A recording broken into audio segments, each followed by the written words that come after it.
Underdog Daily with the Badge Bros. Beautiful to be home here, grinding the slates again. Glad to be back.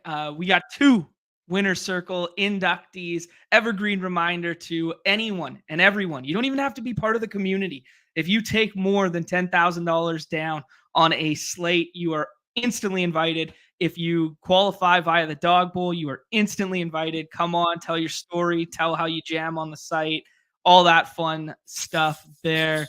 Nez, were the boys, dare we say, directionally accurate to the Winner Circle this week?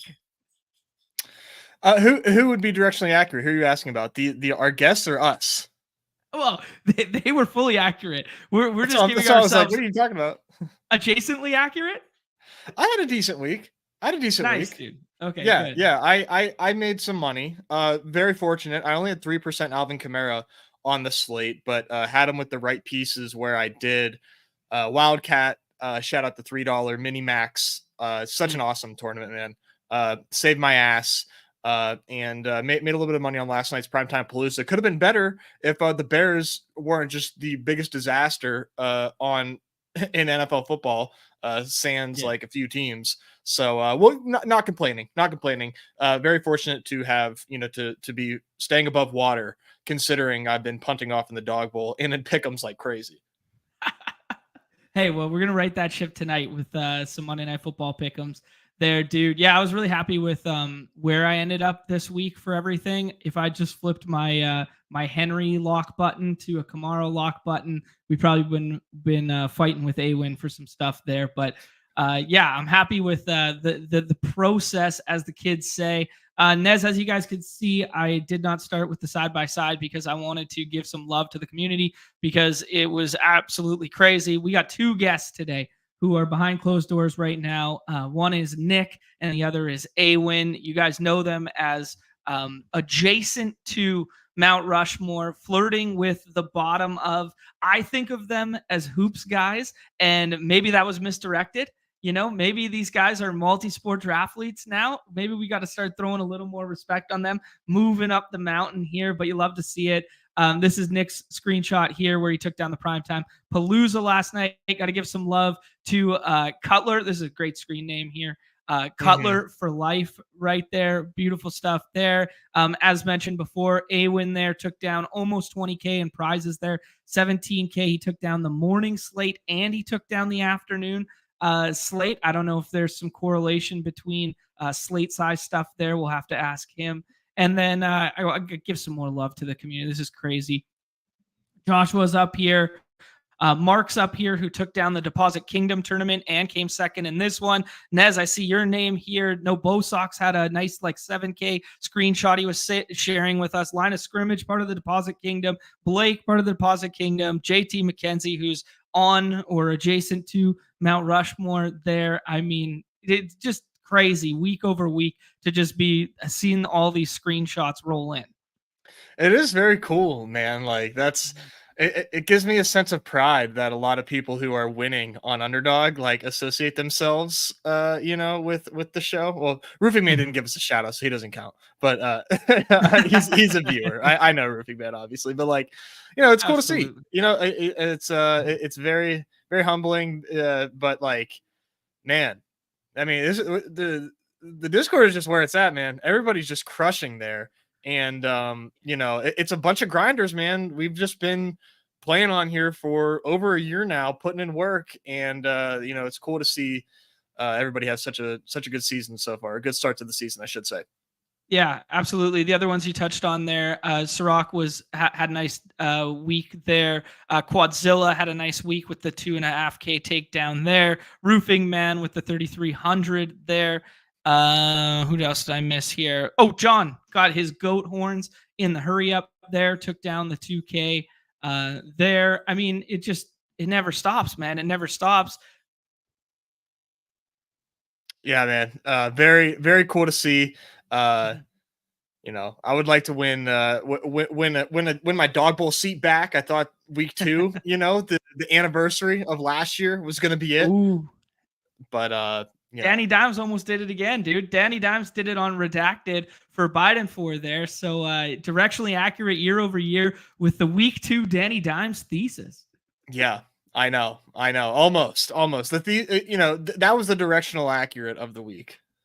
All right, Nez, let's bring in our first guest here, introduce him into the winner's circle, try my best not to screw this up. Do you want me to do this? I'll do. You do the solo layout. I got the actual background. Oh, wait. Okay. All right. You ready for it? Yeah. 3, 2, 1. Yeah. Oh! Look at that transition. Let's go. There he is. Pretty good. There he is. There we go. Oh man. Awen, my man, Anthony. Good to put a face to a name. Dude, you've been doing work on this site. First noticed you last year during NBA season there. You're a young lad here. Is that your college dorm room behind you? What's going on, bro? Yep, I've been here this is my 4th year here in college, but I've been in this dorm for 4 months. But yeah, I know it's strange to see like a college student in the lobbies. No, it's great, man. It gives me all the feels. It gives me the throwback to poker era John back in the day there, because I was doing exactly what you're doing with Underdog, but with poker, and breaking it into my schedule and planning around when I would be, working, when I would be, doing school, and then when I would be grinding kind of thing. So that's a hell of a lifestyle you got going on right now. Yeah, I'm truly grateful. I think the past year has been pretty crazy. So how did what was your intro to Underdog? Like how did you hear about it, and what was your fantasy background before you started playing over here? I've always been interested in football. I actually wanted to play in high school, but then I had a blood disorder, which kind of stopped me. But damn. My freshman year, I got into Pick Ems. That's when everything just first started, like other sites and stuff like that. And I don't know, I just noticed that some of the lines just seemed pretty interesting, and I got lucky, and gave me my bankroll. And then my sophomore year, sometime around, I actually got started in hockey, which is really interesting. You'll never see me in hockey. Yeah, you'll never see me in hockey again. You'll never see me in hockey or baseball. I just cannot figure it out. But I played for about 2 months in my sophomore year. Then school caught up to me, and then so last year was basically the start. Last year in January/Christmas time is when I first started taking it seriously. Yeah. Right on. Nice. What are you doing school wise here? What gives you an edge with some of these projections and stuff? You a math guy? What are we doing? I am a economics and business major, but I just think it's I know obviously my choice of making plays is very different from other people, but I don't really use projection sites or anything like that. I just think it's if everybody's on the same Jay and Daniels train, it's maybe it's not going to work out. But I would say just pick good players. Yes. I love it. We're so love it, man. I'm getting big young Utica vibes here with the knowing ball is in the projection and you make your own projections kind of vibes. It's very independent. Yeah. I like that train of thought too. I mean, I noticed that whenever I incorporate projections too heavily into my process, into my player picking, I end up not having the results that I've had when I don't use that. So I totally agree that having your own independent rankings, independent thoughts are still one of the biggest edges that you have in here in these games, because like you said, if everybody is utilizing the same information, you can almost use that as a playbook to say, here's who the people that I'm trying to beat are playing. How can I beat these lineups? So, I mean, it's definitely a play style that I don't subscribe to, but when you hit, man, you have days like you just had, and this isn't the first time that you've had days like you just had. So, I mean, keep doing what you're doing. Just maybe not when I'm in the contest that I'm playing, but you're everywhere, so it doesn't matter.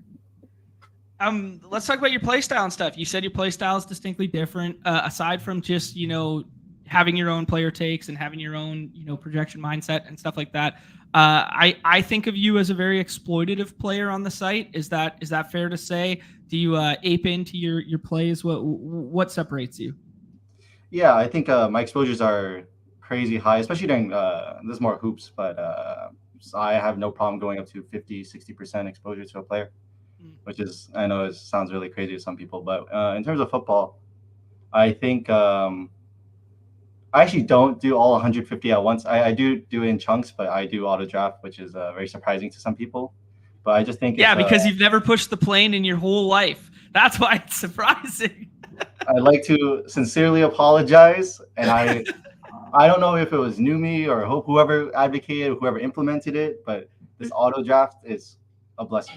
But yeah, I used to get caught up. Yeah, I think back in hoops, maybe last winter, you could definitely see I would enter like maybe 30 minutes before lock, right after class, and did not push the plane. So I'd like to apologize. I wasted a lot of people's times there, but it won't happen again.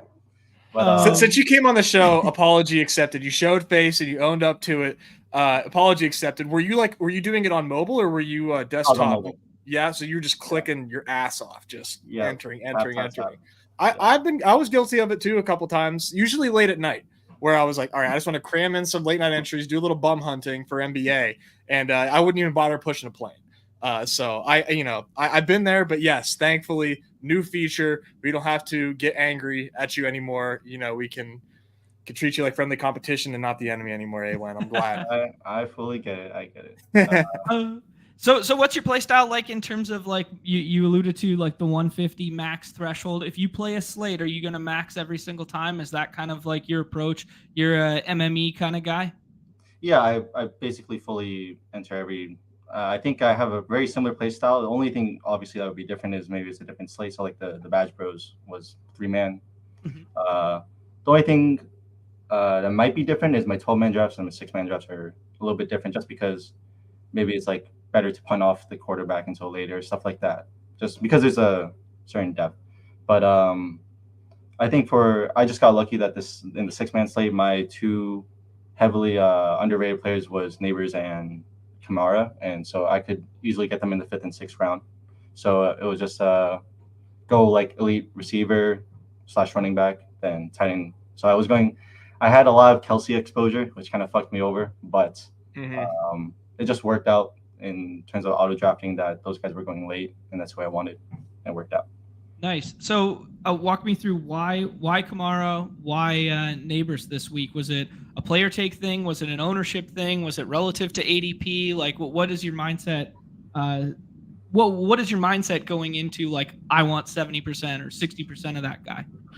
Yeah, definitely. Just looking at what the field's doing, I think one of the big things, like for me personally, I don't know if this is like what all the other sites were doing, but I had Kamara to like equal projection as Mason actually, and it just made sense for me to go either elite tight end or elite quarterback before. Like I was going Lamar, which didn't pan out too well, but I just thought he was heavily underrated. It was like I think he had like a 32, 33 ADP Kamara, and it just made sense to me. I did fade. I tried my best to fade Carr, Olave, and Rashid Shaheed. But it just worked out. I just noticed that people weren't really taking him up there. So I had a lot of Kamara at 44%, I think. Wow, nice. Well played, man. Let's go into the contest specifically. I did notice when I was looking at the Dog Bowl that you were 4th place in the Dog Bowl. That's such a. I mean, I don't want to go hugs for Nez here when a guy wins like 20K on a weekend. I don't want to go hugs for Nez, but it might be trending right now. Hugs for a win. Just whatever, a point off a Dog Bowl seat as well this week. Yeah, it was crazy. I think. Well, I mean, all in all, I'm still happy because somehow I still got a positive ROI on it with 82 entries, but 4th, 9th, 13th, 17th, I just cannot crack it. And I know Kelsey pick just kind of ruined me. But it's okay. I'll probably be there again next week. But you better be. I love that. I love the confidence. Unfortunately, you can't blame me. Blame the plane. I may be stealing your stack. But that's just the rankings. So right. for that. So are you not are you not correlation pilled when it comes to football? You're just kind of like, because you're auto drafting, because you're putting in at 150, you don't really care if your Lamar stacks are all, like you said, you had Lamar pushed up. You don't care that your Lamars are with Kelsey instead of with Andrews or Likely or Flowers? Nope. I don't even remember. I think Zay Flowers was really low on my projections. Interesting. Um, Very interesting. Cool. yeah, I don't really stack. I think to be fair, I definitely would have won. I was just looking over it, and if I went McBride over Kelsey, I think one of my teams would have won the main slate, which was definitely possible if maybe I did put that into account. But yeah, you need to start putting in fumble recovery touchdowns in your projections, bud. I don't know what to tell you. Yeah, it's just the way it goes, dude. That's crazy. That's just the way it goes. Yeah, there's just a lot of luck involved. I know John talked about like slate size earlier, and sometimes I hit on certain things, some things I don't. I will say the one that I usually do well on is the 12-man drafts, but I don't know if that's maybe because there's overlay or whatever is going on. But like last week, I think for the afternoon and early only slates, I lost a couple $100, but obviously the main slate was the one I great ROI on. But nice. Seems like this time it's reversed. Yeah. So that was kind of where that's where I was going to funnel the next question here. Is you did take down the morning slate and the afternoon slate. They're very different because, like, sizing wise, the morning slate was big, the afternoon slate was only a 3-gamer there. What for you, like mindset wise, shifts in the way in which you rank players for those two sites, or does anything change? Actually, yeah, not much changes. I think for the smaller slate, I know a lot of people would focus more on correlation in a smaller slate just because it just makes sense. I mean, right? But not much change really for me. I just so happened to work out that Harrison was really high up there on my projections for the afternoon slate, and so was Murray, and it just came along. Nothing crazy. Okay, cool. Yeah, no, very cool. Yeah, biggest takeaways right now, for me with you is, young man, sharp man with very high risk tolerance, able to ape into all these plays. You're not beat up by the swings or anything like that. You don't get discouraged with, when some of these exploitative things go wrong for you.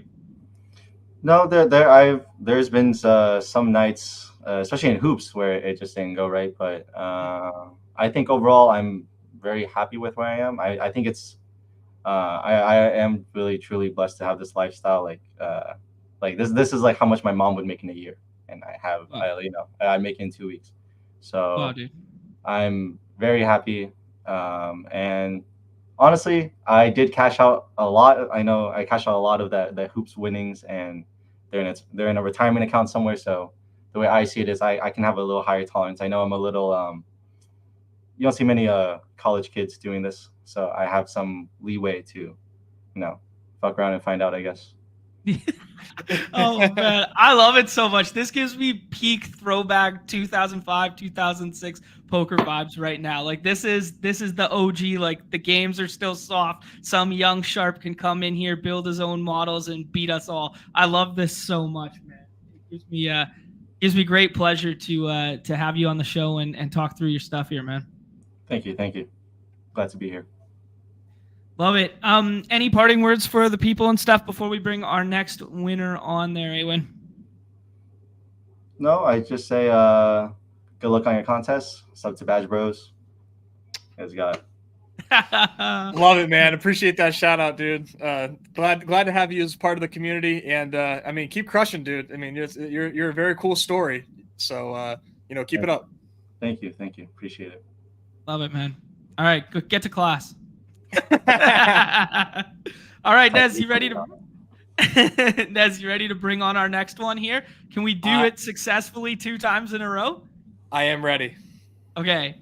I'm doing the solo thing again? Yes. All right, here we go. 1, 2, 3. There! Yeah! What's good? Nick, welcome, my friend, dude. This is This is long overdue. This one is long overdue, Nick. For everyone who knows and whatnot, he's always chiming in the chat. He's always chiming in the Discord. He is OG day one member with us. So I love to see you have success on the platform, bro. Much congratulations on the largest primetime Palooza ever winner. Yeah, thanks for having me on. I'm glad I finally got the call up. I know we said it was a 10K limit. I did that multiple times last year, but didn't get an invite. But I'm glad I finally got it. Thank you very much.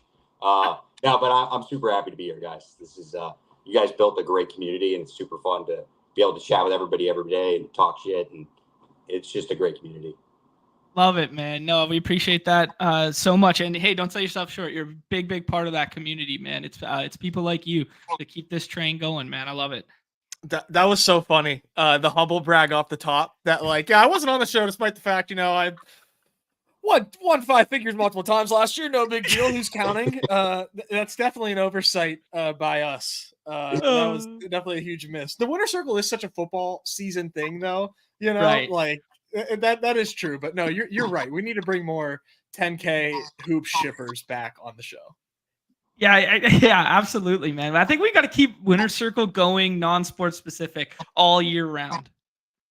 Yeah, we just had the big hiatus without, during baseball season. We love our baseball season. We love our baseball players. The prizes just don't warrant the invite. It is what it is. Maybe next year. Yeah. Nick, can you do me a favor? Can you toss those headphones or something on? I'm getting crazy. You guys getting that? The same thing? Yeah. Just a smidge. Just a smidge. Let's see what we got here. Yeah. See if we can do something. Does that do anything better? Yes, significantly better. Thank you. Yeah. Cool. Yeah. Now it sounds like you're inside of my brain. as we always are. The BadgeBros are inside your head.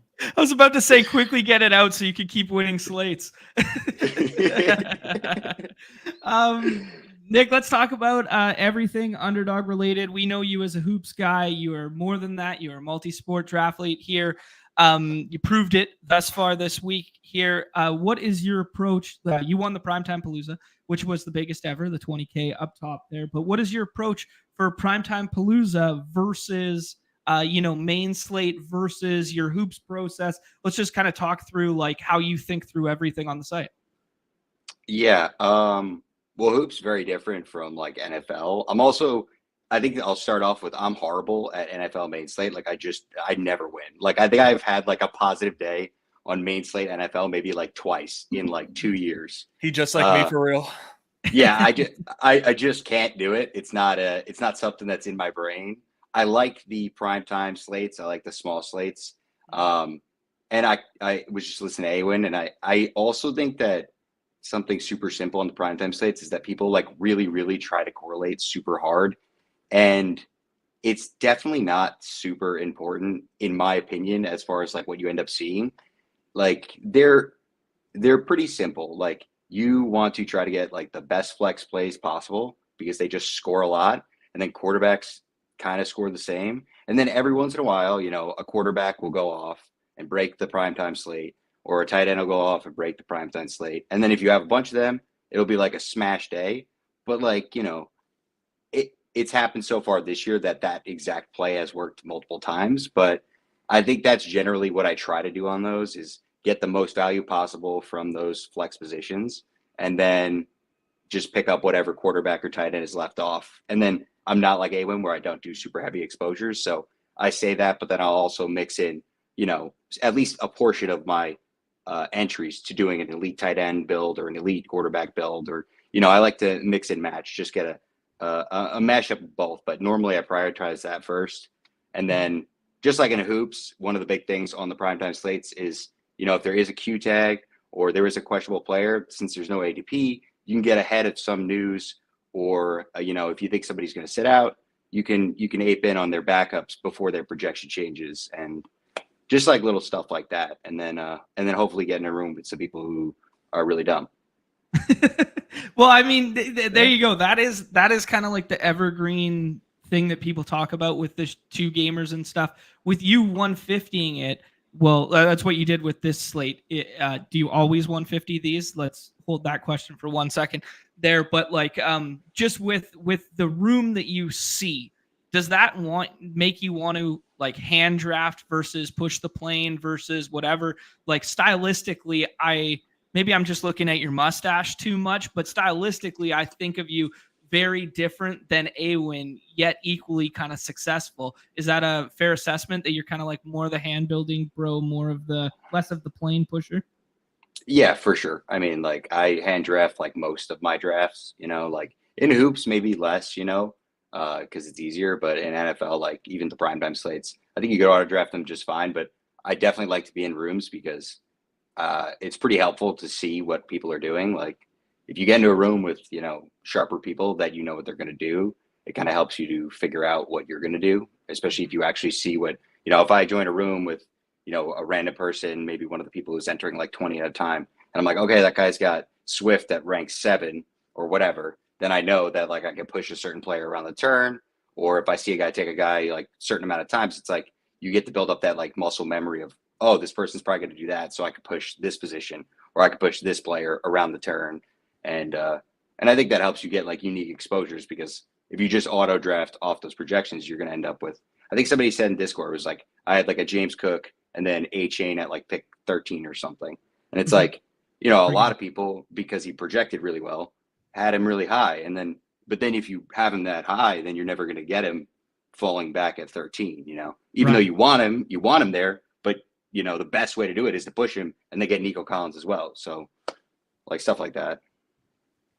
Yeah. No, 100%. I mean, it's very, it mirrors hoops quite a bit. Like you said, the Q tag hunting, and knowing when people are in the middle of like mega FUD. Like A-Chan had big time FUD on like Wednesday, didn't practice, and like Jeff Wilson and Jalen Wright were getting steam.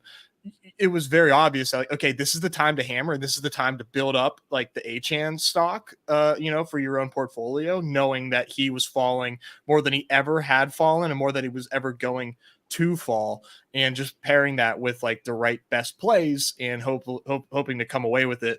And you did here. And like, even to kind of go back to your point about elite tight ends and elite QBs, they are going to have their slates where they have their moments. And it very well could be this next slate with Jalen Hurts and you look at the rest of the QBs on the slate, it very well could be that slate. Here, you won with 1.1 Gerald Everett, and we have Dalton Kincaid who put up 8 points. And like, yeah, that's not nothing, but like you would think an extra 7 points, somebody in there could have like found their way to a Cook, H&, Collins, Kincaid team, but like it just was not able to be done. And I just think, is to your point, to give away some of your, your alpha in these primetime Paloozas, is like, that's your style, is to, just like dominate the flex, QB and tight ends, just all the same. I mean, I really do think that is, you're brave to come out and say that. Yeah. There's no secrets. I mean, you got up in 3 lobbies, you pay attention for 5 seconds, you're like, oh wow, what's a really good idea? Like, well, nobody drafts anymore, Nick. Everybody's pushing. You're ruining my edge, man. My edge is ruined. Nobody drafts anymore. Everybody's out here multi-entering, pushing the plane, saving time so they can watch content. Like get in the fucking lobbies and draft a team. Swipe on the players for once. That's all I got. That's all we're going with. Swipe the players, man.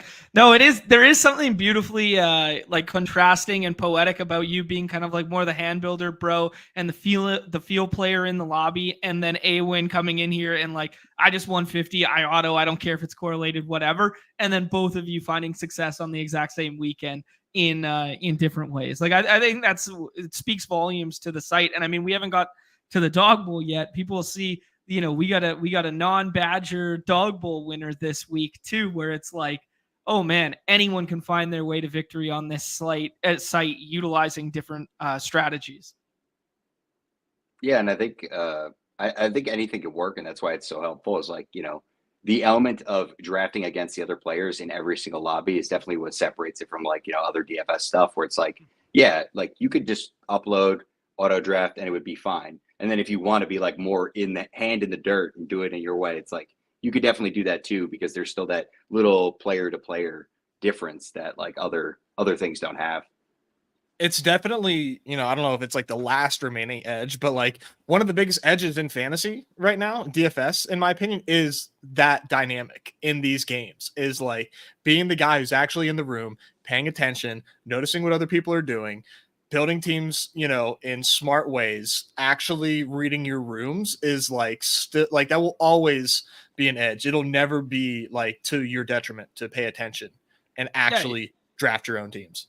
Yeah, it's the peer-to-peer element of these games that separate just uploading a CSV and closing your eyes on redacted, right? Like this peer-to-peer element of it. And like, yes, does it come with a little bit of baked in variance where you hunt the best games, you probably get the best lineups? Absolutely, but that's a skill set in and of itself, right? Like doing what Nick is doing is a skill set in and of itself there. Yeah, I'm very I'm very intrigued by where we can go with this in the future, with the dynamic of like, if I have a HUD or I have a stat associated with like all my hoops drafts with Nick from the month of October, and it's like he took the Q tag guy 48% of the time. Like, how do I counterbalance that in my own approach? Like, that might be the next evolution of these games, is not studying the projection and the players on a given slate, but studying the drafters of said players and being like, how do I beat Nick because I know he's in my room? Or how do I beat so-and-so because I know he's in my room? It could be, yeah, I don't know. Yeah, similar to like the brick HUD for best ball. I mean, he had the data. He knew the standard deviation and their average build. I mean, I never got that sweaty with it. I was just like, okay, who's playing in week 16 and 15? Right. But like, it's that type of dynamic where can actually see it play out. So it's very cool. And I like that. I mean, I know we say it a lot, but like the evolution of these games, I think is very cool, where it went from, man, I wish I could find the players that I see in the lobby every day, to like, yeah, we're all actually just like hanging out and winning money together. It's sweet, man. Yeah, very cool. Nick, I want to ask you a couple things here. I think it'd be silly for us not to do a primetime Palooza with the primetime Palooza champ here. We would be pissing away EV if we didn't. Are you in the streets for tonight's slate? I know you were doing a bit of traveling there, but are you going to be max entering tonight's primetime Palooza? What's your approach looking like? I'll try to. I don't know if I'll get to, because I think I only have like 30 done. I did some like before I went to bed last night because my heart was buzzing. So I was just like, let me just do a couple more. But I haven't really looked that much yet. I actually do think that this would be a perfect example of a slate where it's like, hey, if you want to push up Hurts, like this would make a lot of sense. Like, I still think that no matter what, punting the quarterback is always going to be viable, because you just get like Jacoby Brissett. He's known for his QB sneaks. If he rushes one in and throws one, all of a sudden it's like, oops, like that really bad quarterback was great play. But I think mixing in, especially because you can get Hurts and like Devonta Smith like at the turn a lot, and that's a pretty good start.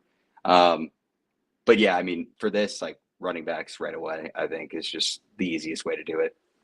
Yeah, I'm in lockstep with you there. I think it's a very interesting conversation on how you rank these three. And then, I mean, not to sleep on the fact that Ramondre is a little bit down behind some of the other players here. I mean, Ramondre has the most expected half PPR points in all of football amongst skill position players through 2 weeks. Like, didn't have that one. I was poo-pooing that offensive line and that offense in a vacuum a lot there, but it makes him a very desirable click on this slate here. So how are you kind of ranking the first four running backs for primetime?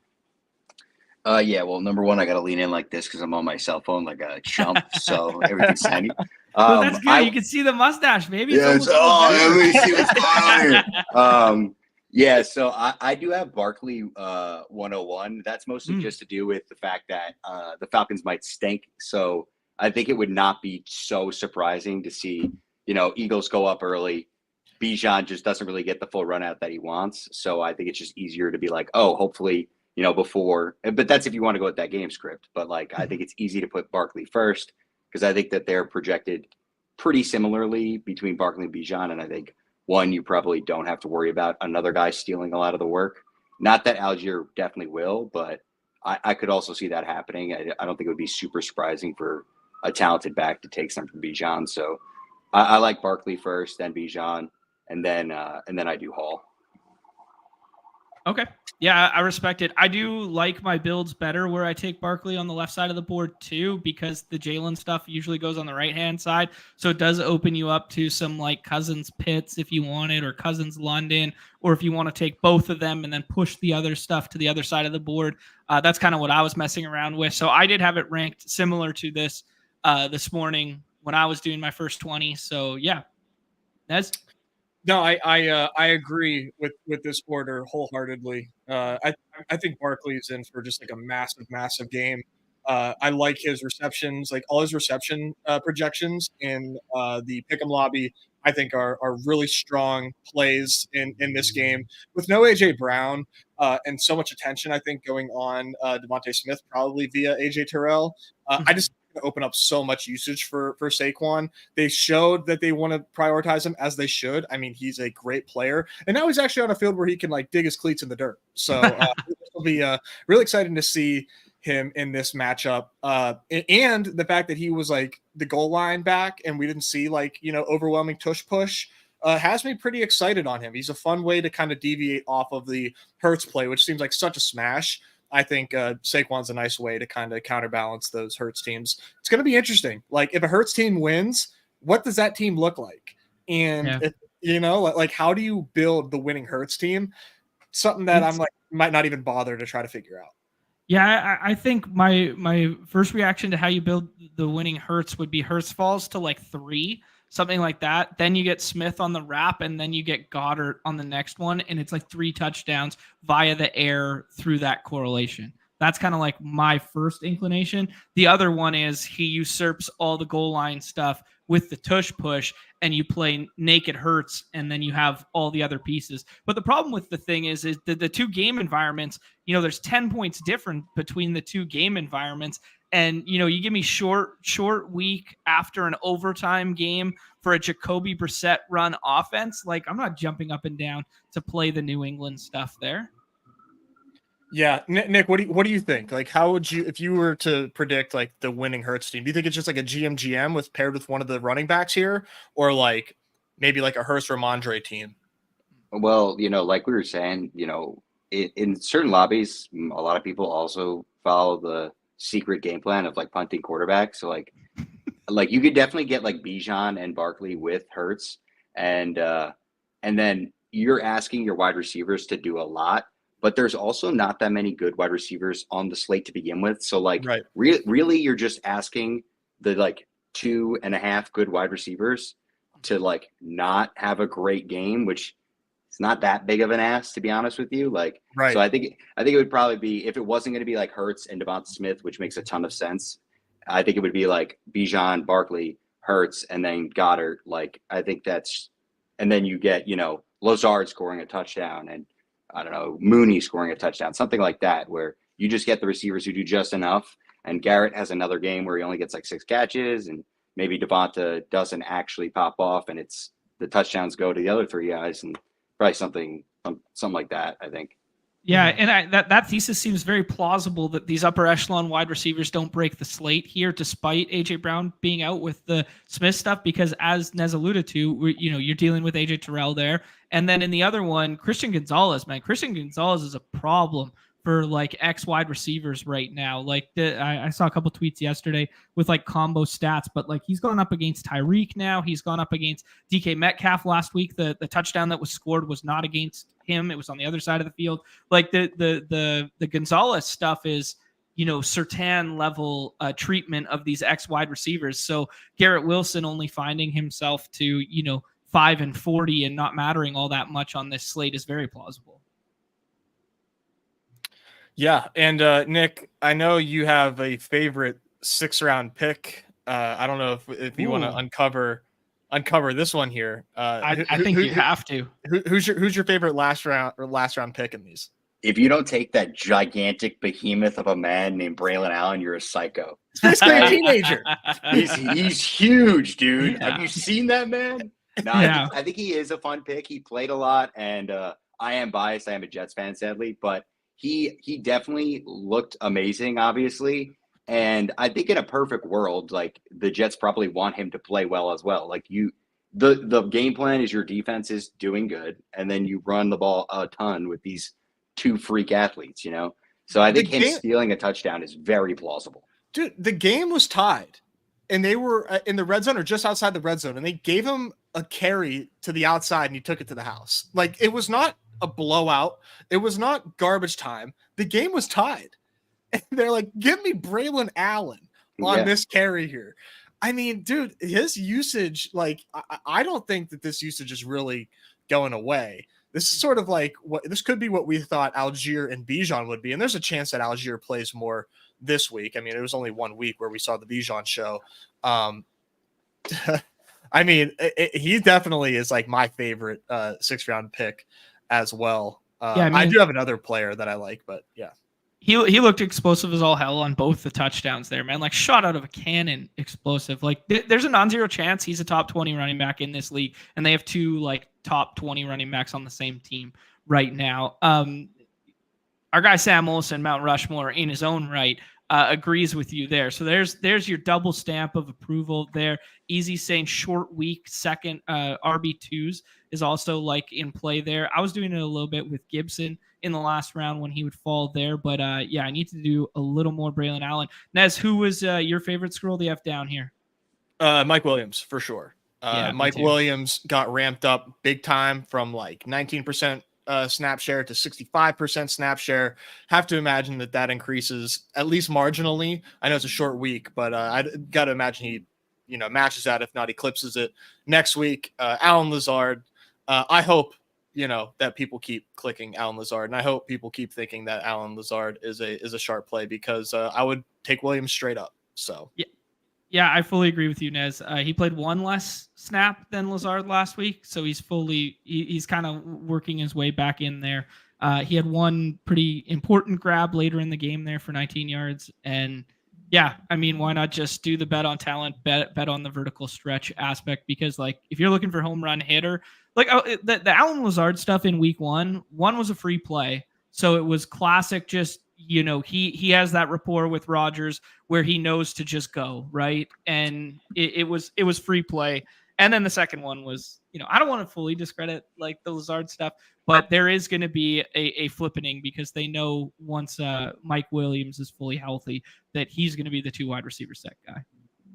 Yeah. Guys, I got to ask you what we're doing. Actually, I got one more here.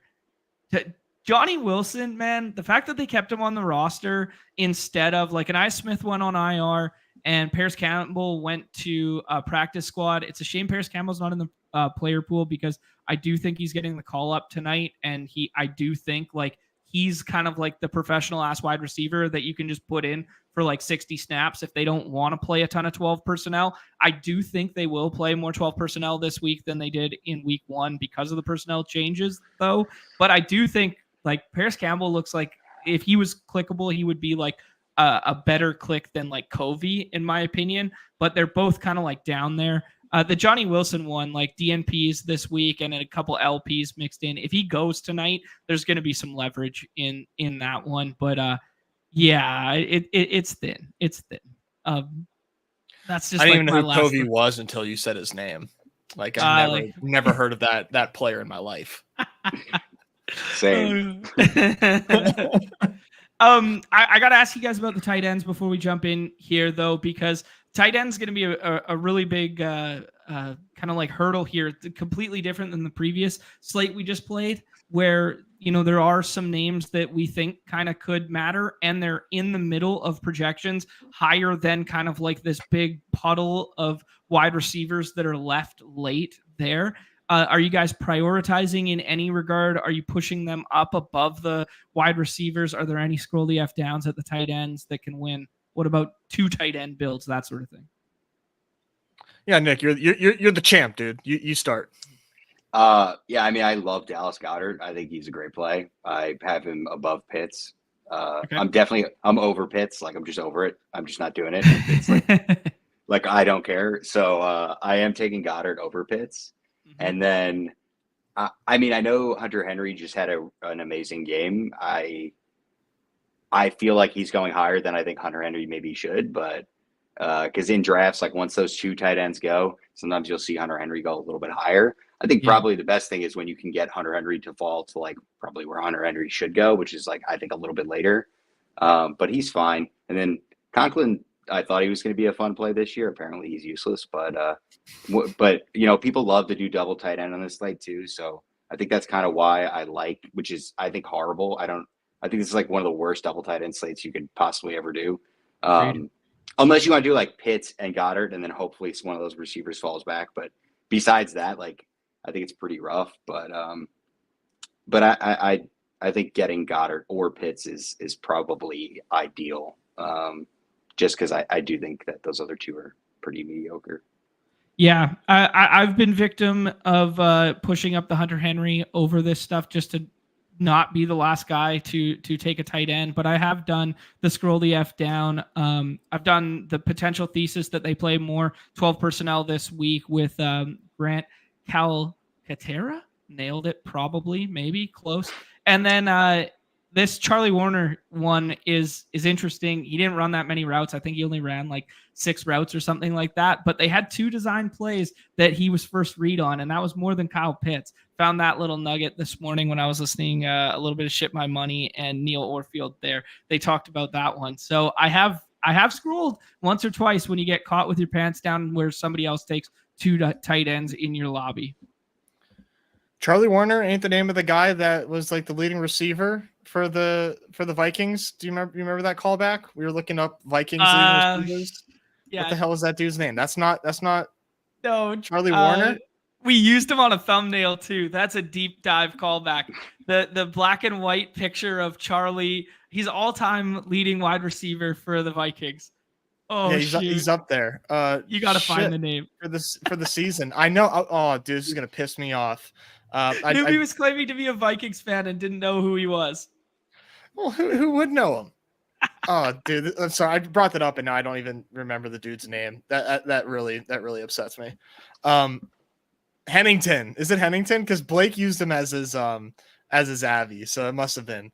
That must have been him. I will say I'm letting myself get tricked by Kyle Pitts, and here's why. I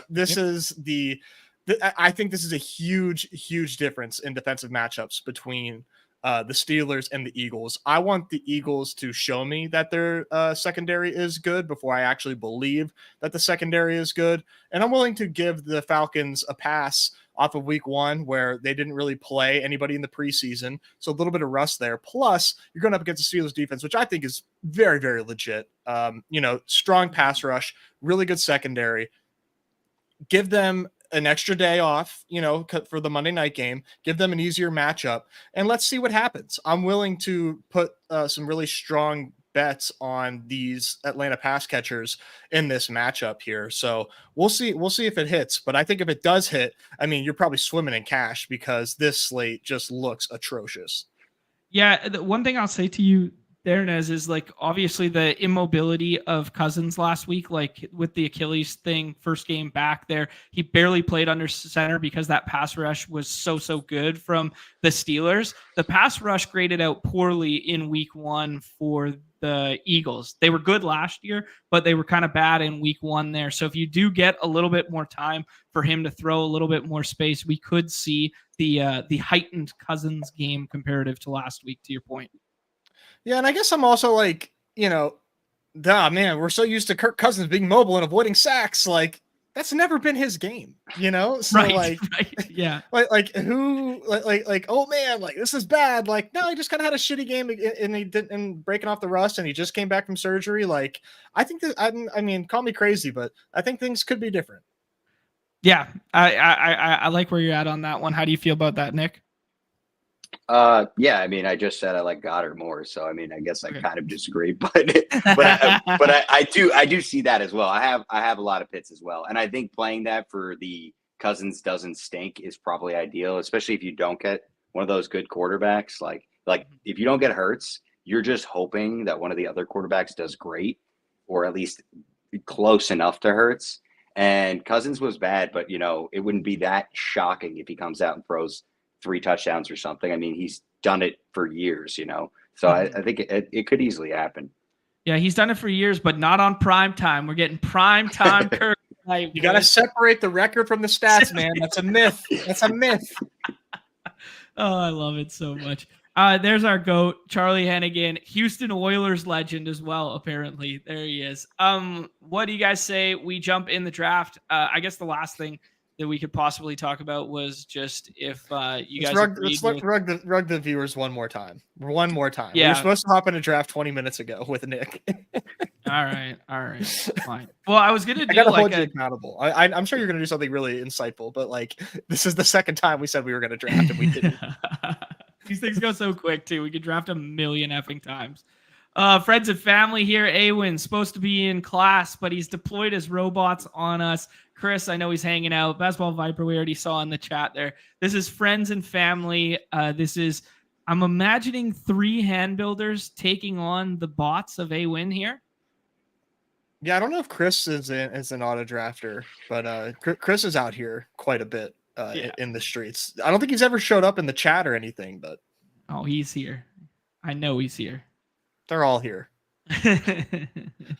So 4 is a pretty interesting spot for us to pick from. I would definitely not pass up on Ramondre, assuming that it goes running back here. But Viper's a wild card, and Awen obviously is as well. Awen probably sees running backs go every time, and maybe he's pushing up Pitts in London. Who knows? But I would definitely not pass up on a running back here. We'll see what happens. Yeah, what's your thought process been so far, Nick, on that? If it does go running back,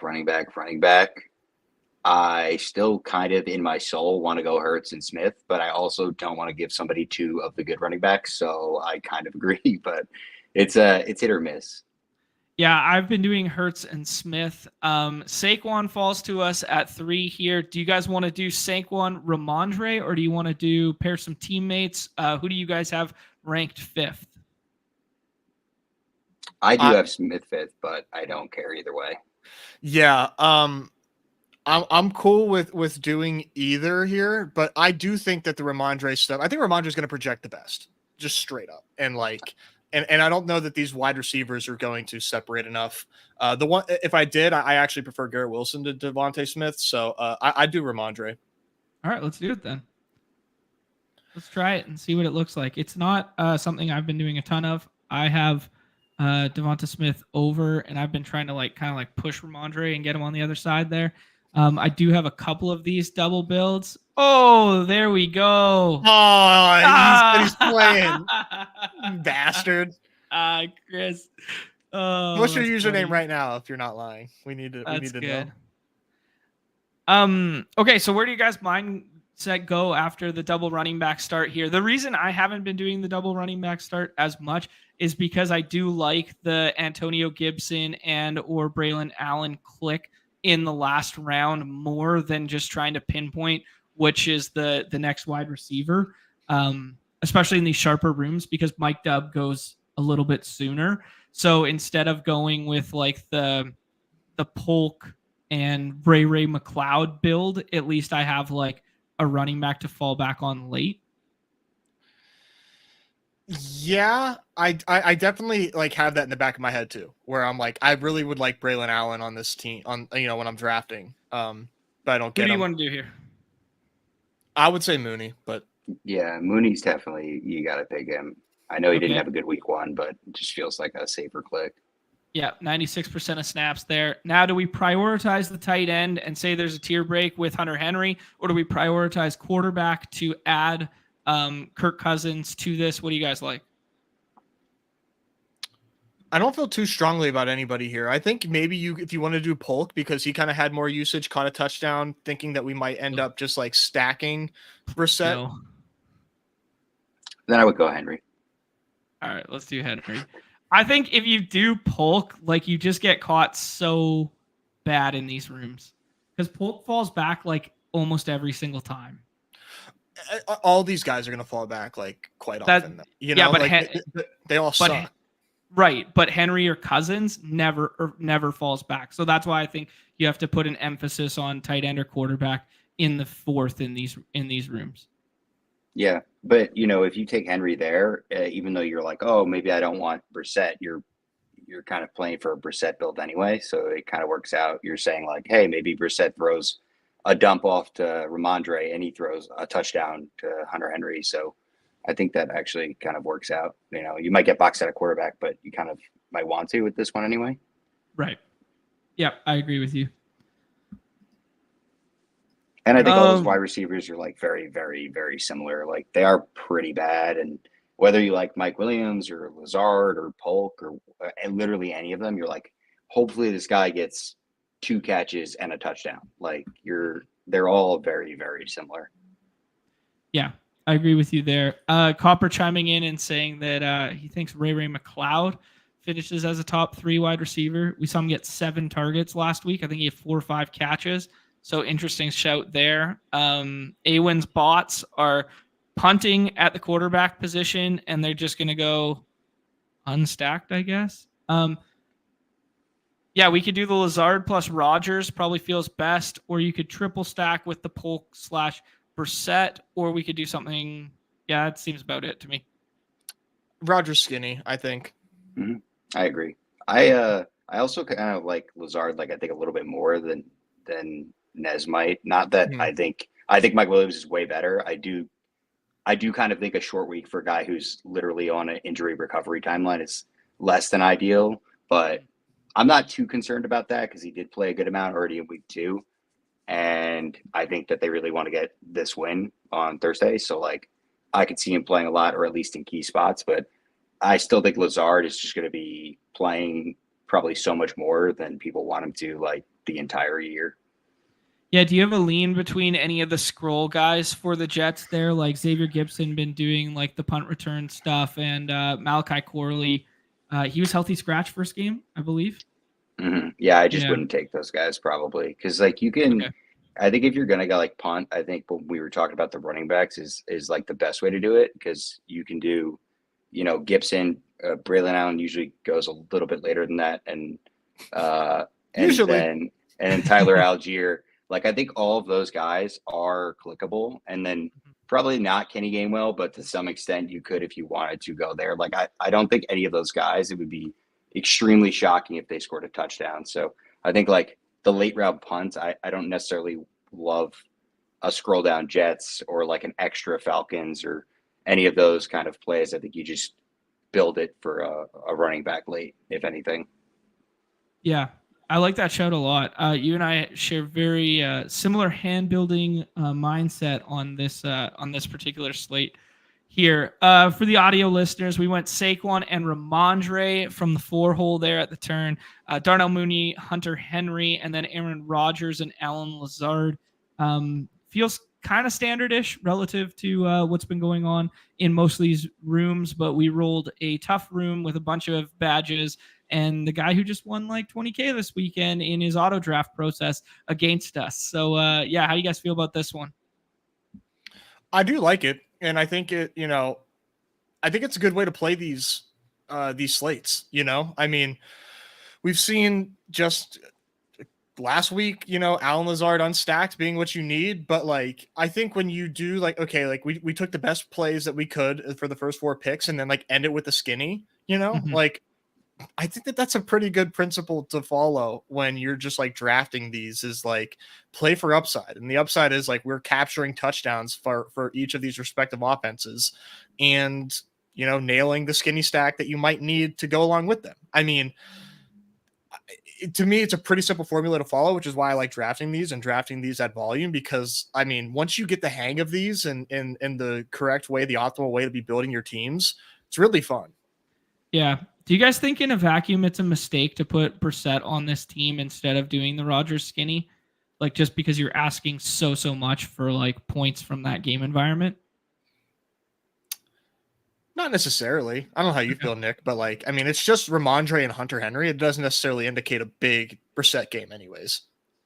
No, yeah. I think I kind of said, I feel like Brissett, the way that you really want him is like him doing that classic Brissett 1-yard touchdown. So like if he gets a 1-yard touchdown, then that means Ramondre did not get said 1-yard touchdown. So, and that's very, very specific. I also think if you threw Brissett in here, it'd be like, perfect. I'll build another one and I'll do that next time. Like, I think it works either way, but I do kind of like getting the Lazard Rogers, hope they do some Green Bay magic for 2 touchdowns, and then it's like, wow, that totally worked. Yeah, no, I agree with you guys, and it's very funny to just juxtapose like the kind of like the overarching theme of this entire show was kind of pitting the way Awen plays versus the way in which kind of we collectively play, or in Nick in particular plays, and it's funny to see it come to fruition right in this draft room where he ends up with his auto draft with an unstacked Jacoby Brissett on his team there, and it's kind of like he doesn't care. He's totally fine with that. Should we be totally fine with that? Whereas we go with the skinny stack, right? Yeah, for sure. Unstacked Brissett is fine, by the way. I do that a lot. 100%. Because those receivers are kind of dookie. So like it wouldn't be that Brissett doing that 1 yard touchdown or throwing, 2 touchdowns to random guys for like minimal yards. I think that's a really good way to play it. So classic. I screwed it up. We were going. You need some help? Just swimmingly. I got you. I was doing so great. I got it. There you go. Nick, you got time to rip one more of those bad boys with us? Yeah, sure. Why not? All right, let's do this. We got a variety of price points here. We got a single entry up now. I see that the dog bowl is already up for this week. Wow. Got an entry in already. Had to be the first one. The ADPs in the main slate are nuts right now. I mean, we don't need to. The shit's gonna change so much over the course of a day, but right now they're just insane. Yeah. And how funny is it that like this primetime Palooza slate is garbage? Like, I mean, dude, Patriots and Jets, terrible, absolutely disgusting. The Eagles without AJ Brown, so horrible. And the slate's gonna fill like in an hour. Like it's fucking disgusting. Awesome, man. How nuts I love to we are. see that. Oh, dude, it is awesome, but like, man, we're some sick pups, dude. I mean, you cannot put a primetime slate gross enough for us to not click it. Yeah, I think like independent of the games and the team totals and stuff like that, the slate's kind of fun to draft because the scroll options all feel the same at wide receiver. So it does give like there's less like hard, stark tier breaks in my mind on this slate, which is what gives a slate like some fun to draft comparative to like, yeah. Definitely. We got the first pick here. We could do something funky with the Hurts thing, but I think we're all in agreement that he should be about pick 3. You said Saquon was your 101. We got him at 4 last time. Nick, do you want to do Saquon or someone else? Yeah, let's do Saquon. All right, let's do it. Yeah, I know we just got him there, but like it's a feature, not a bug, like that just means you can get him at any spot on the board. And I guess if you have 100% Saquon, then maybe change it up. But yeah, I think the usage is fully in his favor. Maybe my projection, he's like 1 point better than Bijan, so I wouldn't want to be like massively overweight, but like until proven otherwise, give me a bunch of Saquon. And plus, you get different builds then. Like, you could still, you could also have Saquon at 1 and take him 1 through 4 and have a ton, or you could just sometimes take it at 1 and then it's a way different build than your one that you took him at 4. And based on rankings, it might not just always go that way. So it's probably helpful to do that anyway. Yeah, I like it. Are you fine, like totally fine pairing like Goddard and Saquon together without the Hurts stuff, knowing that it might potentially be out there? Yeah. I imagine you want to take Goddard here, but I don't want to put words into your mouth, Nick. What would you be doing at home here after Devonta Smith and Garrett Wilson go? Well, I would definitely take London for sure. Okay. And I do think that taking London and Pitts is kind of fun because then you can hope for a, Kirk Cousins later, and then you're really hoping that Kirk doesn't stink or the Eagles defense is bad. Plus, Nez said he liked Pitts, so we should, sprinkle in a little Pitts. I think we're gonna sprinkle in a little Pitts with a little pick 'em here. I'm feeling what I saw with Kyle Pitts in the lobbies there. Is there anything pick 'em wise you guys saw that you tickle in your fancy?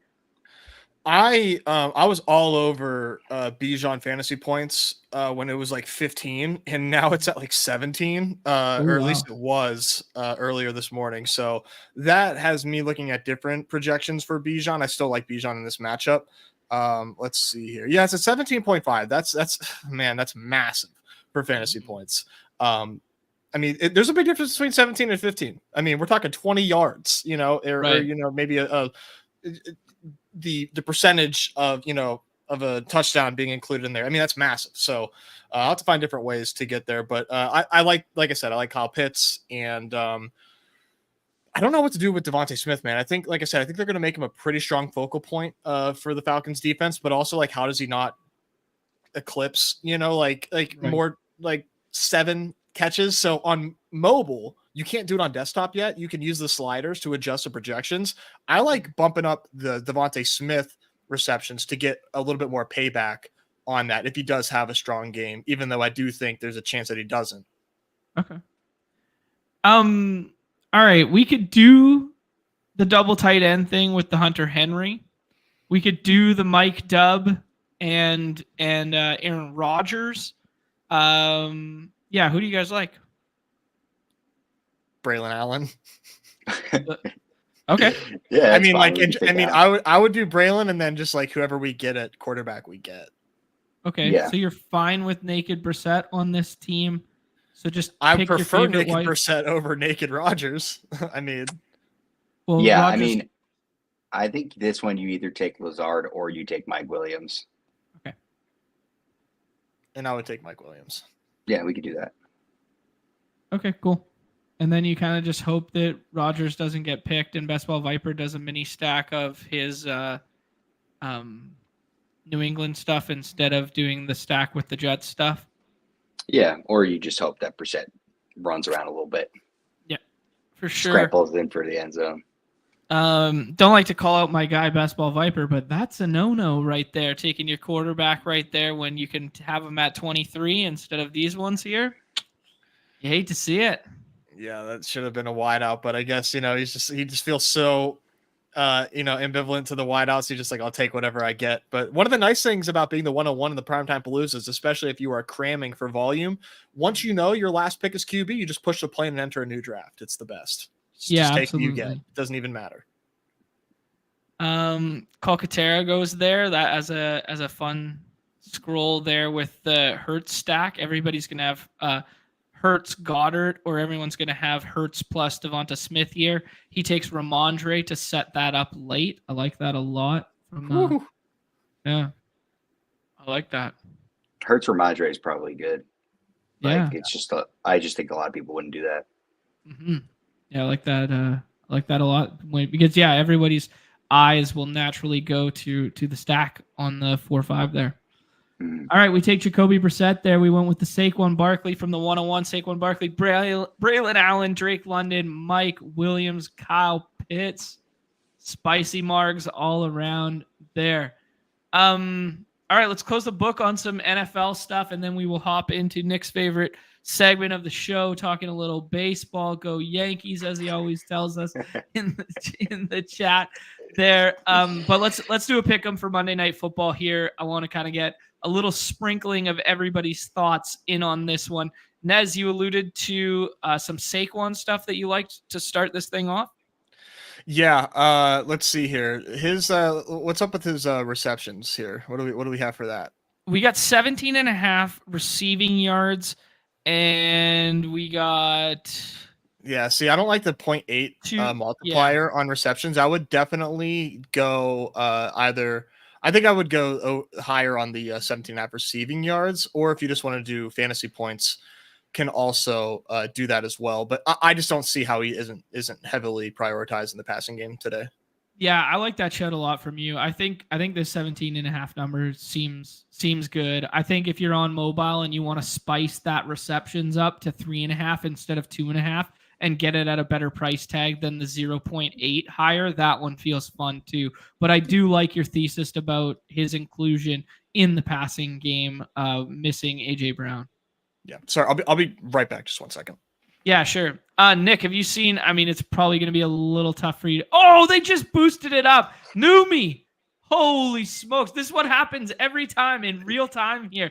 Oaks and Numi and Hope behind the scene. This is crazy, man. You said you liked the Goddard stuff. Is there anything Goddard related that you saw earlier that you liked? Well, I self-proclaimed don't play pick'ems whatsoever, so okay. I haven't looked at all. But yeah, I think that what do we got? 4.5 or 42? Yeah, 42.5, 4.5 on the receptions. 8.15 fantasy points bakes in us a little touchdown potential there. What do you like there? I do like the fantasy points one just because it gives a little bit of both. But Okay. 4.5 sounds like a little bit much, but I like that more than I like the yardage because you're basically asking for a touchdown anyway. Cool. Yeah, let's do that. Bakes in a little bit of that touchdown equity there with the fantasy points. And then Kyle Pitts, spice it up. Where's my spicy touchdown scoring? I mean, you could go with, there we go. Put it back down. Thank you, Numi. Back down for us. There we go. Let's go ahead with, I would like to ask Nez what he likes about the Kyle Pitts one in particular. Oh, here he is. Perfect timing. Nez, what's up?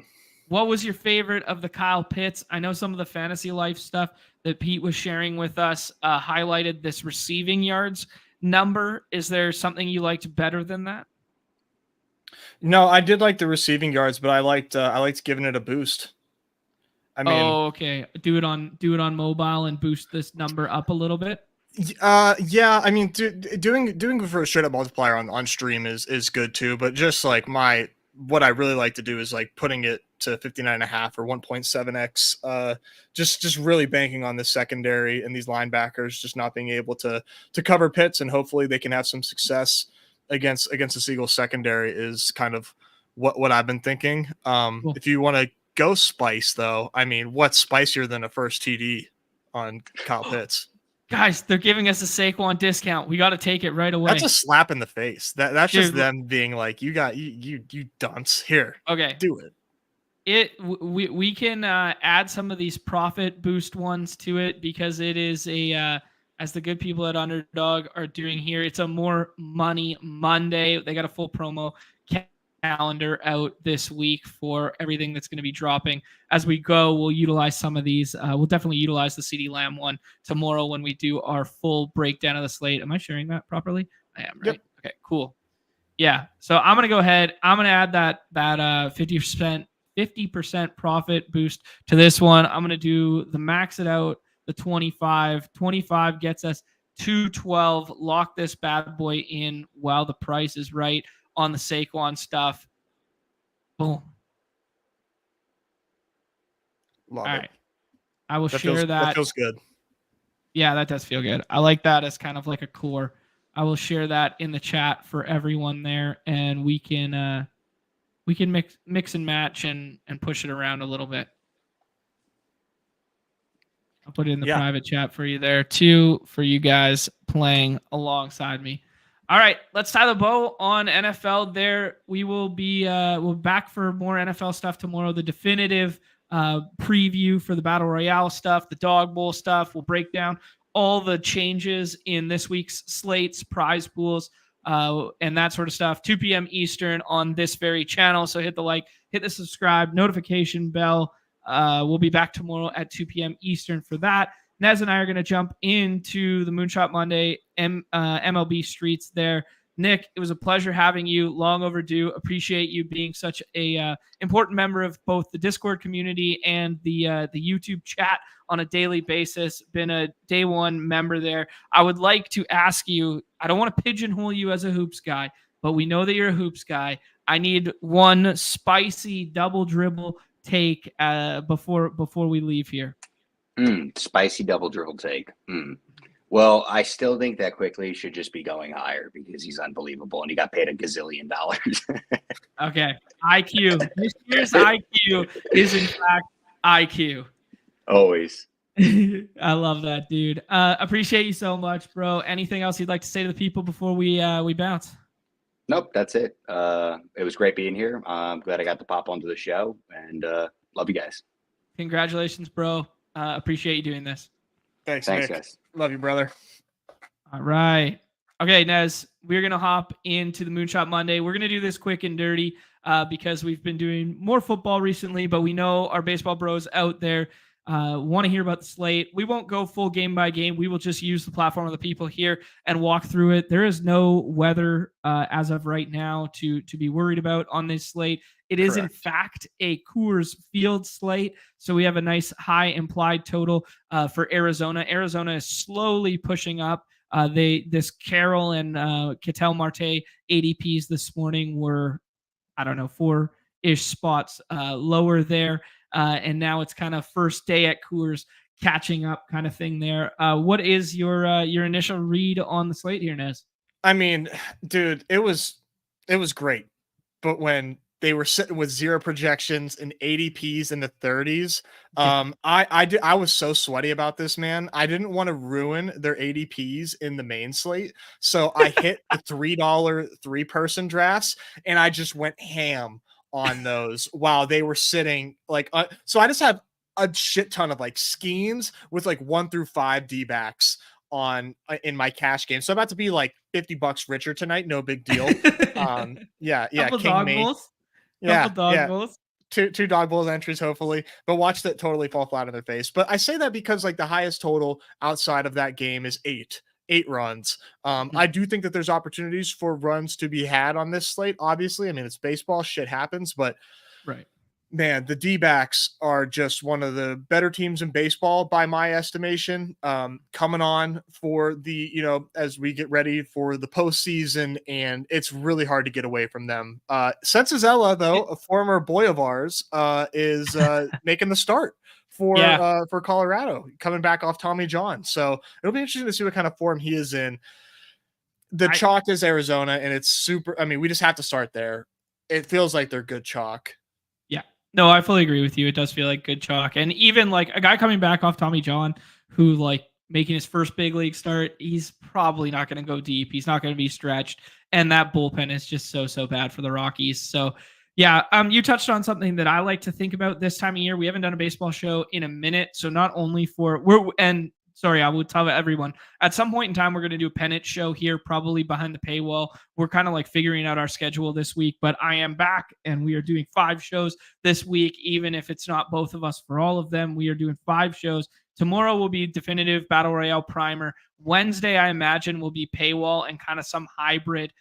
Primetime Palooza will probably be Thursday, and then off and on the clock with Pete will be Friday. That's kind of like the template from here on out. But yeah, this is a good reminder for people. Like we're talking 12, 13, 14 games left for most of these teams in the big league season. And one thing that's just kind of like evergreen that I'd like to point out this time of year when you're playing the MLB slates are which teams are trying, right? Which teams are contending, which teams are not going to just pinch hit September call ups in the middle. Well, it's not, like they're like in the middle of the game, right? So yeah, it's very interesting. The AL Central is so strong right now. Royals, Twins, and Guardians are all in a playoff position, and the Tigers are like 3.5 games out or 2.5 games out there fighting with the Mariners and the Red Sox. It's crazy to think that the AL Central might have like 4 teams in the postseason here. But as you're alluding to, Diamondbacks fighting for a back-end playoff spot, fighting for a wild card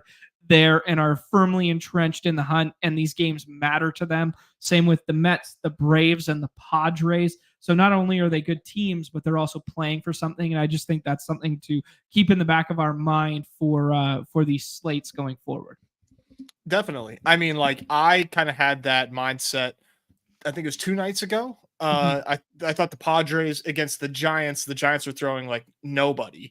It was like Ty Black and their bullpen game.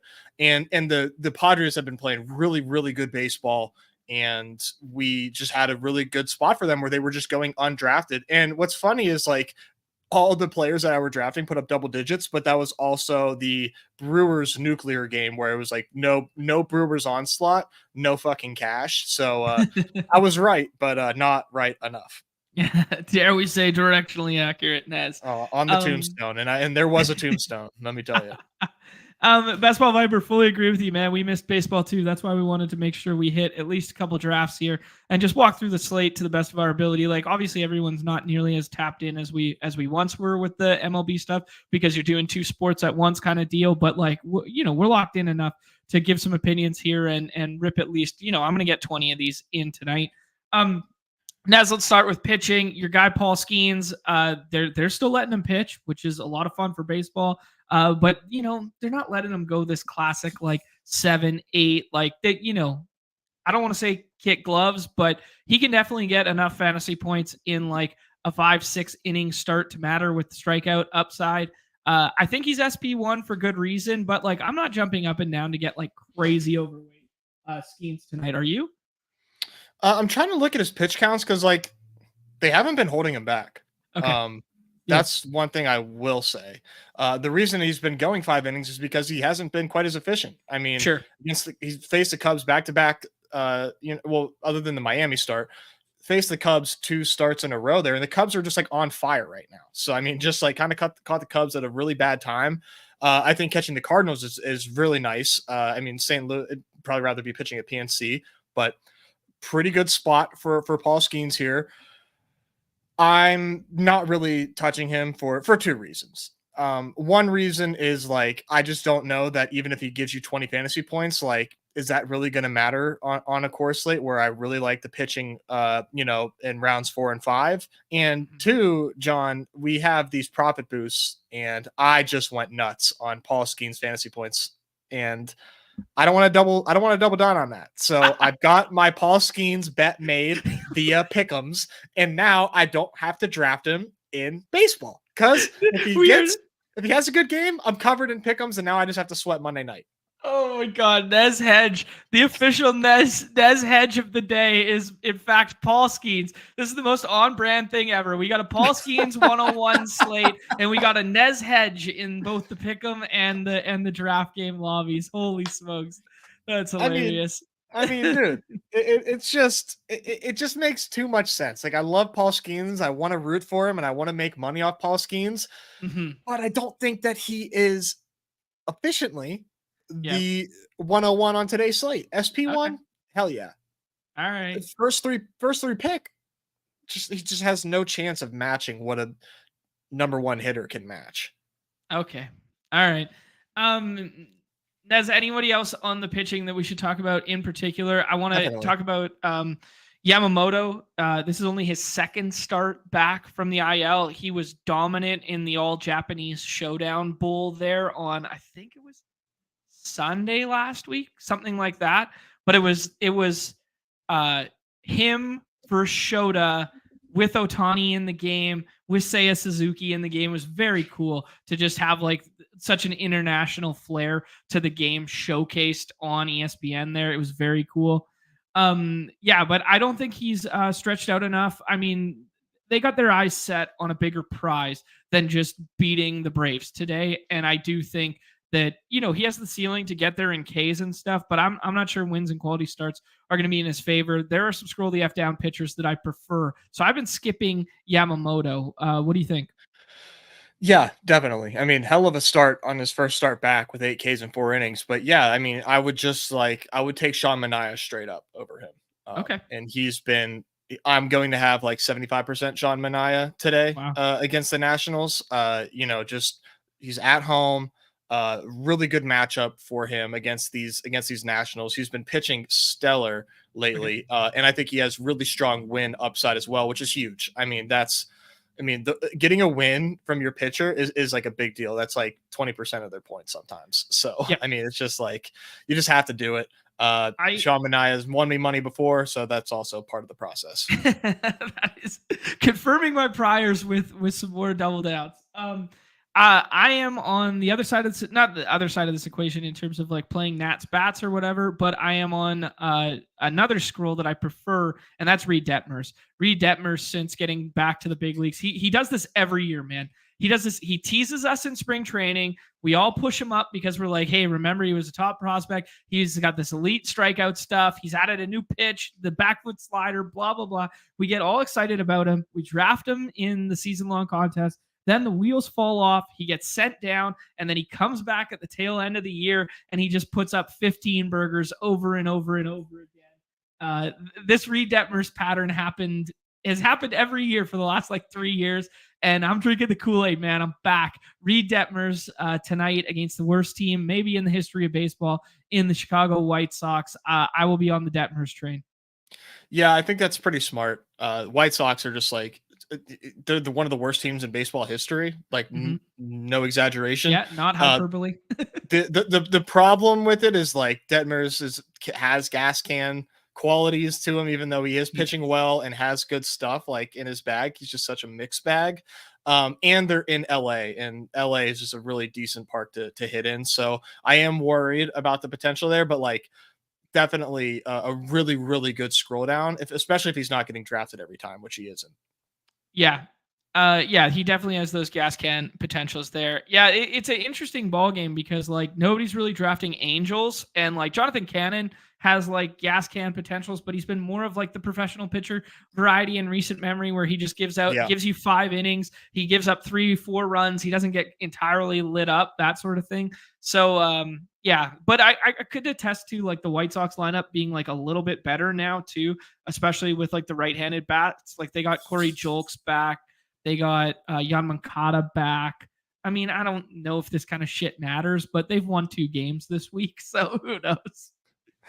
Hey, I mean, it's only Monday. How'd they manage that? Oh yeah.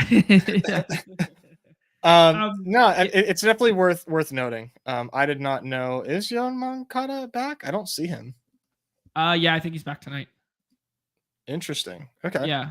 I don't think it really matters for our games and stuff, but just another right-handed bat or switch hitting bat that could potentially be in there. Thoughts on Seth Lugo? As we alluded to, the Tigers are a couple of spots out of the playoffs right now. Seth Lugo's been going really, really nice since the All-Star break. Any thoughts on Seth Lugo with his ADP, or would you rather take Mania and Detmers?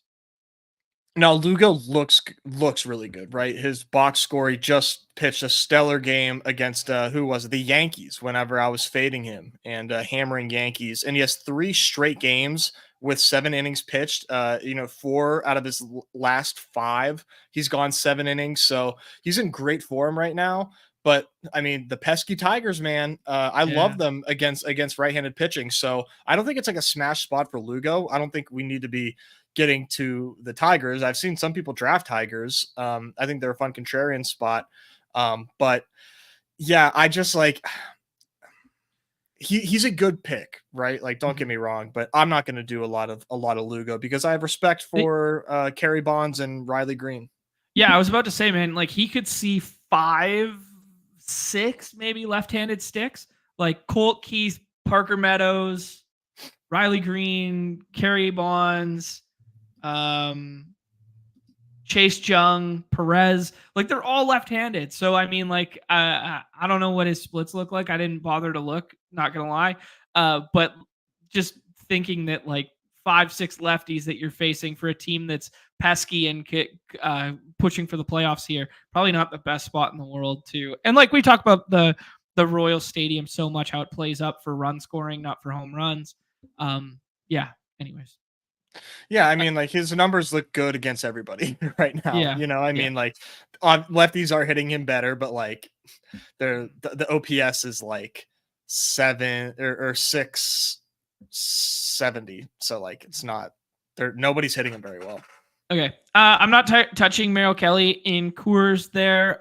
We talk about how Milwaukee's better against left-handed, or they were supposed to be better against left-handed pitching, but they haven't been so much this year. But I could see myself getting to like Willem Contreras and Adames in the middle of that lineup to attack Ranger Suarez here. So probably not touching Ranger Suarez. Any thoughts on Fried, Arrighetti, and or you Darvish here? I'm not really doing them. Okay. I'm just like I'm making Mania such a priority that like I am not really getting to these guys. Fried has that 20 ball, but like he's going against the Dodgers, and I'm not trying to take Fried against the Dodgers. It's just like anytime that I need Fried, he's not there for me. Arrighetti, he's had that really rough night, but then, came right back and pitched his way into the 7th. I just like the Padres. So I'm not this slate, but just right now, their current form is really strong. Yeah, they don't strike out a ton. Like neither does Houston. So like going to either sides of this is like pure leverage play off the fact that Kyle Tucker, Jordan, and Tatis and Machado get drafted every single draft, basically. So it's just a pure scroll leverage there. But yeah, I don't know. Arrighetti, like he had a no hitter for like 7 2/3 2 times ago out, and then followed it up with like a decent start. So I don't know. That's a good point. The leverage is there. Yeah. All right, let's talk about the bats here, Nez. As we alluded to, the Arizona stuff was underpriced earlier in the day. This dog bet. Did you see him? Mr. Gimboy's been sitting here the whole time, like right behind you, and now he's just bringing me toys like every 2 minutes here. Yes. He's like, start drafting baseball, idiot. Very, very subtle.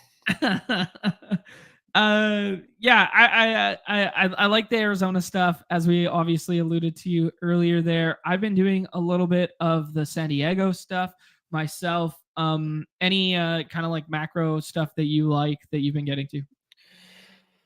Yeah, like I said, Arizona, I love them. I love the Cubs as well. Like, surprise, surprise, Cubs against Joey Estes and the A's. I am in on. I got a nugget on Joey Estes has the highest fly ball rate of all qualified pitchers in baseball. So if we do happen to get any form of Wrigley wind and we get some guys, doesn't look like it. Okay, but anyone who lifts the ball there, like Cody Bellinger, Pick Em, we could maybe look on that. Yeah.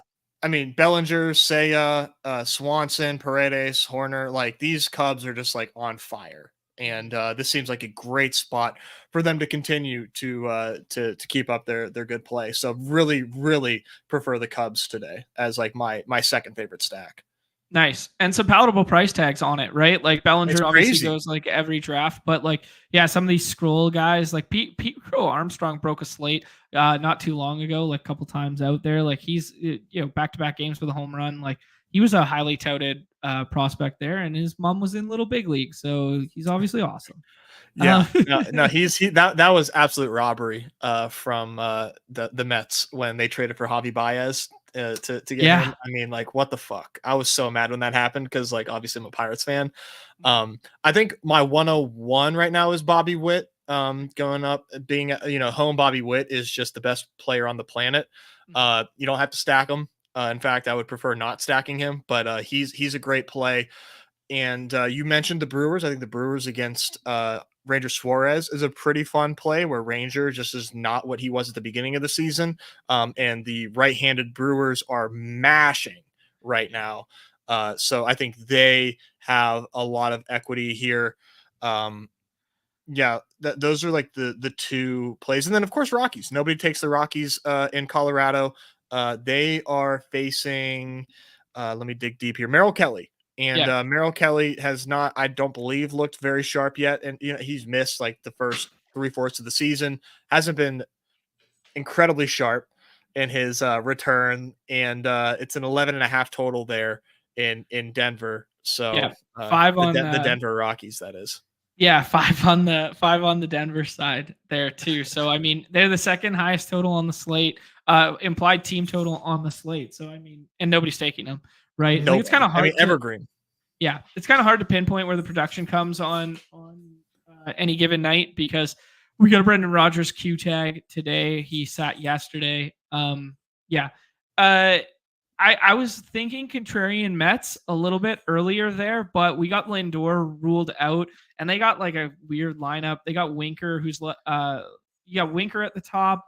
You got Iglesias at the top there. I'm a little less intrigued with this lineup now that I see it, but maybe like a little contrarian stack there. But just to summarize, favorite chalk stack right now is Arizona, and it's still underpriced in our own card. Bobby Witt as the 101.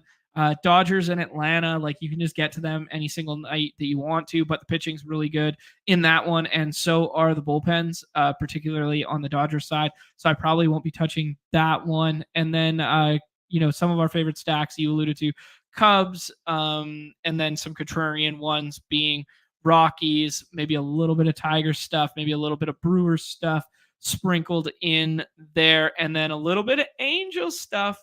Jonathan Cannon, not total gas can, but a decent yard to hit in, and awful bullpen behind him. Anyone else you want to shout before we hop in here? No, just co-sign to the Angels, man. The reason that I'm not on them is because I keep trying to fade Jonathan Cannon and take players that take bats against him, and he keeps limiting the damage, and it's really annoying because I just don't think he's good. But that's partly why I wasn't overly psyched about the Angels, because I love games in Anaheim, and I love teams against the White Sox, so that should be a recipe for me to be hammering them, but I haven't yet. I will, but I have not yet. So good call there. It's worth reiterating. Like it. I'm looking for, I always spell his name wrong. TOG. Right. Ooh, only 2.38 on the Michael Toglia home run there. Yeah, you're better off with the hits, runs, ribbies. Take a look here just at some of the Colorado price tags for a half second, because I do like this Cody Bellinger price tag. Yep. A little Ryan McMahon. Yeah. Okay. I like that a lot. We're going to go ahead and boost that thing up there. You get 53x on 2 home runs here. 1 BBM entry for $1,300 right here. I'm in. Come on, let's go. I think Bellinger's like low key my favorite price tag. I'm not sure I will be drafting him over and over again at ADP, but I'll drop that one in the chat there for everyone, because I do like getting a 3+X at Coors. I mean, obviously Coors better for run scoring than home runs, but if you're going to give me that, I'm going to take that one alongside that Cody Bellinger one. That Cody Bellinger one feels good. Yeah, no, I really like that duo that you just put together. All right, snap filled Nez, and we roll the influencer 101 here. Are we Nez hedging the shit out of fading Paul Skeens here and taking Bobby Witt Jr., or do you want to get some of the Coors stuff? What do you think? I would take Bobby Witt, man. Okay. Yeah, you just like him as a one-off, and you're just totally fine with it. He's the best player in baseball. Say it. Yeah. Sort of. He's not the best player in baseball, but he's one of them. He's certainly one of them. I would say, John, if you wanted to like debate this and go a different route, Corbin Carroll easily 102, maybe Ohtani against Fried. You know, anytime Ohtani's not the 101, it's like, well, maybe you should just take Shohei Ohtani because he's chasing 50-50. But yeah, pretty loaded slate in that regard. Lefty against a guy who's not fried, you know. He's Max Fried. He's not Max Fried anymore. He's I know. Is Fried fried? Sometimes I wonder. Like, I need to figure out that 20 point that he has in his game log. Like, how many of those Ks were looking and how many were like swinging strikes? All right, let's add in Bobby Witt Jr. here. Let's have the conversation. Is there any chance he wins AL MVP? No shot. Fuck, I want him to so bad. But yeah, I don't think they could do that. No, I mean, Aaron Judge has just been too good. We got some friends and family in here. I see Ricky. Ricky's a guy that should have been on the hashtag list. The hashtag list finale and posting. It's coming. I've been progressively working on it. We're gonna do one little. Yeah, I've been busy. I need a vacation from all my vacations right now. But yeah, it was pretty fun. I'm not gonna lie. I enjoyed some of the best wineries on earth for the last 4 days there. It was pretty dope. Hugs for John. Yeah, hugs for John. You know, now I'm back in the lobbies. Hey, I think that might actually be him in the comments. Hey, there you go. Ruining his KC stack. There you go. Yeah, Ricky should have been on the list. That was an oversight by me. Seeing this a lot here where the Arizona stuff falls to the right-hand side of the board and then they get paired together there. So if you want to pivot off like the good chalky Arizona, like we all alluded to the fact that we like it, but you could do it in like a more contrarian fashion. We just did the Cody Bellinger. Pick 'em there. Nez, I think adding him to this and maybe setting up a little bit of Cubs stuff feels fun. Reed Yeah. Detmers already went. Whoa. Anyone else you would add to this one? No, I think Bellinger, for sure. And then like you could sort of like have the conversation, like, do we want to like get our one off and then do 2 Cubs here? If you like Harper against Savale, I wouldn't like be like, I wouldn't yell at you for that. Or Jordan against Darvish. Thank you. Yeah, I think otherwise like you could do Saya. Just like get him now. All right. Let's do Saya and play that environment there, play the fly ball narrative, and then see if we can do maybe another contrarian 2 with this, or add a third Cub and then a contrarian 1-off, opposed to taking one of the 1-offs at the top of the board here. Mm-hmm. You know we haven't done baseball in a minute because I want to scroll, baby. I want to scroll here. You gotta scroll in baseball, man. That's the dirty little secret, is you literally have to. Mm-hmm. Yeah, here's the thing, T-Bear. Like, if you can get Bobby Witt at third, absolutely you can. But like, you can in the third, not at third. Wow, that's wild. That's crazy today. I haven't seen that yet. I mean, say like at Tatis falls to the third round sometimes, but not Bobby Witt. Yeah, fair enough. Yeah, Tatis has been nice since coming back there. I would have liked to have snuck in. I had a dinger team that was I think it was just missed the cut line, and it was a Tatis team. And he didn't end up factoring in the dinger there, but it would have been that little piece of leverage, because there was a Corbin Carroll team that I have no idea how they got a Corbin Carroll team through and ended up finishing top 5 and was leading at one point with Corbin Carroll. That's crazy. Yeah. Jeez. The value of the contrarian studs in these best ball contests, man. I'm already thinking about dinger ADPs for next season, bro. I'm already thinking about it. Well, we got to get the pennant under our belt together first, because there's a lot of ambiguity with here, we're on the clock here. What's standing out to you, Nez? Well, my boy Sean Mania. But like you don't have to do that yet. Brewers are in. Okay, yeah, I would say Mania, and then I would definitely try to think about like a Cub here. Okay, whom is your favorite Cub to pair with this 3-man before we do a last contrarian 1-off? We'll take Sean Mania there. Michael Busch could be hitting high up in the order there. He's left-handed. Yeah, I kind of like Busch for the handedness. Okay. Or you can do Swanson, because Swanson has just been a man on fire. Or Pete Crow Armstrong. Which I don't know. prefer? I don't. I think I prefer Swanson for the ADP. All right, let's do it. Yeah, I wanted to get someone a little scrolly in there. Swanson, not a handedness advantage, and for whatever reason, they never seem to move him up in the order. He just is like locked in that 6 or 7 spot like every single day. But at least we know he's locked in there. Yep, heart of the order. That's what we say. I think that Pete Crow Armstrong has been an everyday starter as well, but I do kind of worry, when it's righty on righty.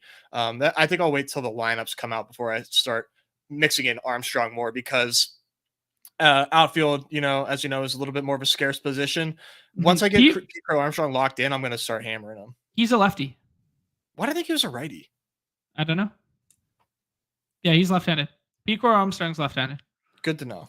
Yeah, so you could probably mix him in safely right now. I think he'll be in the lineup today. He's kind of like that everyday center fielder in recent memory. They've kind of taken Cody Bellinger out of center field, and that's kind of his gig now. Mm-hmm. He kind of hits low in the lineup, only 93 WRC plus, but he gives you a shit ton of stolen bases. So yeah, he's a fun player, man. Like, he's fast, like a little bit of pop. I think he's got 10 on the year thus far, so enough pop to matter. But yeah, he's a fun prospect, dude.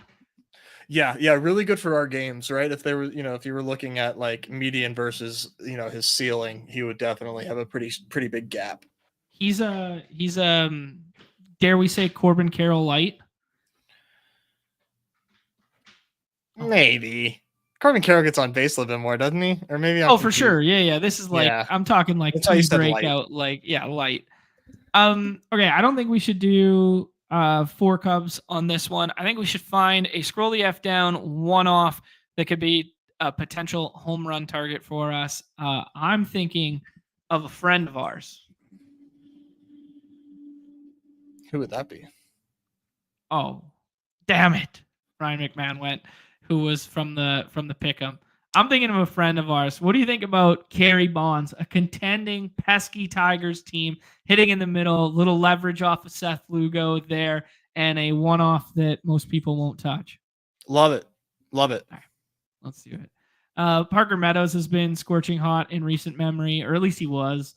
Yeah, I kind of like getting a little bit of Kerry Bonds ISO in our life there. The rich Love man's Kerry Gavin. Bonds.